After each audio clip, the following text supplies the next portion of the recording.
Since the last time we spoke, a lot has changed in the crypto world. You and I were having a conversation just a few weeks ago, along with our colleague Tom McKenzie at Bloomberg, about the prospects of legislation coming from Capitol Hill, which seemed like it made progress this year.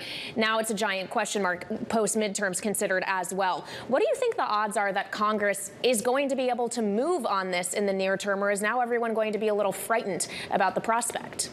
Yeah, that quote that you just showed is sort of correct. Generally speaking, when you end up with a mixed Congress, like it looks like we're going to have, Republicans in charge of part and the Democrats in charge of another, is when the executive branch sort of kicks into high gear. So down at the White House, they're saying, well, we can't get our agenda done legislatively. Now, what can we do through the executive branch? What do we do through the agencies and the secretariats and so forth? And that's typically what happens, and generally what's happening right now. Crypto, however, might be the one example. The reason I'll push back on that quote you just showed is that there's very few things in Washington right now that are bipartisan. But in talking with Patrick McHenry, who's likely to be the House Financial Services Chairman, Tom Emmer, who's the head of the Blockchain Caucus, there's actually bipartisan support for some type of crypto legislation in this next Congress. It's a very short list. It's bipartisan, maybe something on China, maybe something on big tech, and maybe something on crypto. But there may actually be a prospect for some legislation moving forward, which I think is better and will be more even-handed than something that comes out of the agencies. Okay, so you think something could move forward. Is that going to be less friendly than it maybe would have been before? A little bit. There'll be the pushback. There's going to be folks who recognize that regulation might not have stopped the FTX thing. If it's fraud, and I'm not saying that it is, I don't want to defame anybody, but if it's fraud or extortion, that's already against the law, and changing regs doesn't change that.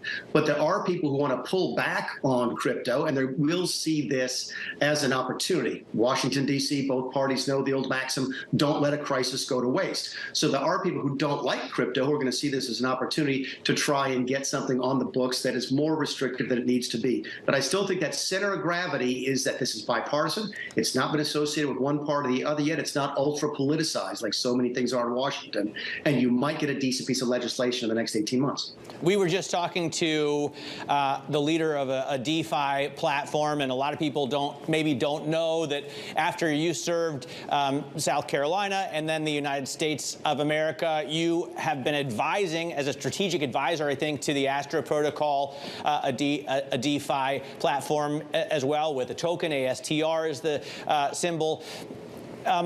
Do you think DeFi offers a way for, safely regulating or safely avoiding these kinds of catastrophes that we've seen at FTX? Yeah, and the guy from DYDX was spot on. The only thing he didn't say was that when you look back over the last several years, all of these major meltdowns have all been in the centralized area, right? DeFi doesn't do this. By its nature, it makes it really, really difficult for this to happen. And he's spot on correct. The issue is, how does DeFi go mainstream? That's where Astra comes in, because you can sort of be DeFi all you want to, but if you want to be a major player, if you want to be a real financial services provider, you're going to have to sort of figure out a way to get yourself into the existing regulatory scheme. That means know your customer. That means anti-money laundering. That's the stuff that DeFi can't do. Now, DeFi is really good at preventing these major types of meltdowns, but they're not good yet at playing by the rules, which is one of the things that Astra can do. So I do think there's a great future for DeFi. I agree with the young man from DYDX that by the time he's my age, decentralized DeFi might be bigger than the ordinary financial services market. But it has to grow up now. At some point, it has to learn to play by the rules that are both here now and that are inevitably coming as a result of FTX. Exactly. And then how are we as consumers, or how are regulators in Washington, to separate the properly written decentralized finance protocols that will guarantee financial safety for everyone involved from the rug pulls and, Ponzi schemes that have been written about so broadly?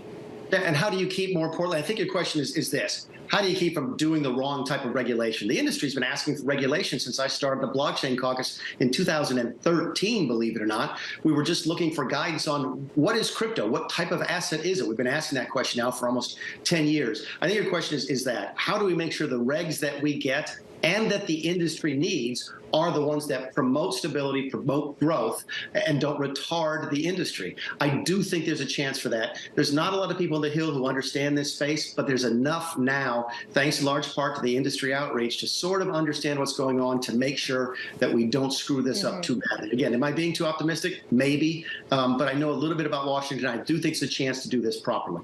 Well, you talk about industry outreach. A big man behind that was Sam Bankman-Fried. He was a massive donor in the midterms election cycle. He was a vocal advocate for more regulation, specifically the CFTC having a larger role. It seemed his voice was being heard. I wonder if that changes because of any trust that may have been lost over the course of this episode, and if ultimately it's going to be putting more power back into the SEC's hands just because SBF was advocating for the CFTC.